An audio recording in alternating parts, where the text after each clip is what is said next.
তারকাদের ব্যক্তিগত জীবন নিয়ে গুঞ্জন যেন নতুন কিছু নয়, তবে এবার সেই গুঞ্জনের কেন্দ্রে উঠে এলেন বলিউডের বর্ষীয়ান অভিনেত্রী নীনা গুপ্তা। ৬৬ বছর বয়সে তাকে ঘিরে হঠাৎই ছড়িয়ে পড়ে গর্ভবতী হওয়ার খবর, যা মুহূর্তেই সামাজিক যোগাযোগ মাধ্যমে তুমুল আলোচনার জন্ম দেয়।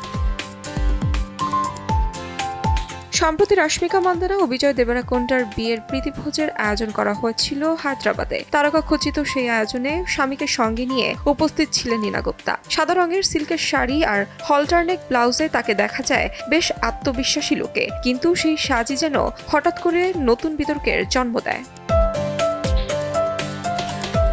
অনুষ্ঠানের কয়েকটি ছবি ছড়িয়ে পড়তেই নেট দুনিয়া শুরু হয় জল্পনা। অভিনেত্রীর শাড়ির ভাঁজে নাকি দেখা যাচ্ছে বেবি বাম্প। মুহূর্তেই ছড়িয়ে পড়ে গুঞ্জন ৬৬ বছর বয়সে নাকি মা হতে চলেছেন তিনি। কিন্তু এসব জল্পনায় একেবারেই বিচলিত নন নীনা, বরং বিষয়টিকে হালকাভাবে নিয়েই জবাব দিয়েছেন তিনি।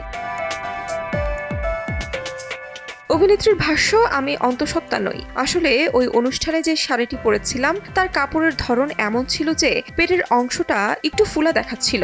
এরপর রসিকতার সুরে তিনি বলেন, তবে আমি বলবো এই বয়সেও আমার গর্ভাবস্থা নিয়ে এমন আলোচনা হচ্ছে, এটা আমার বেশ ভালোই লাগছে। এতে অন্তত বোঝা যাচ্ছে আমরা সামাজিক হিসেবে কিছুটা হলেও এগোচ্ছি। ব্যক্তিগত জীবনে এমন গুঞ্জন ও সমালোচনা নীনার কাছে নতুন নয়। একসময় তার প্রেমের সম্পর্ক নিয়েও কম বিতর্ক হয়নি। ওয়েস্ট ইন্ডিজের কিংবদন্তি ক্রিকেটার ভিভিয়ান রিচার্ডের প্রেমে পড়েছিলেন তিনি। সেই সম্পর্ক থেকেই জন্ম নেয় তাদের মেয়ে মাসাবা।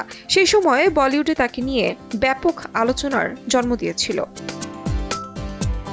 তাহমিনা তন্নি, সময় সংবাদ।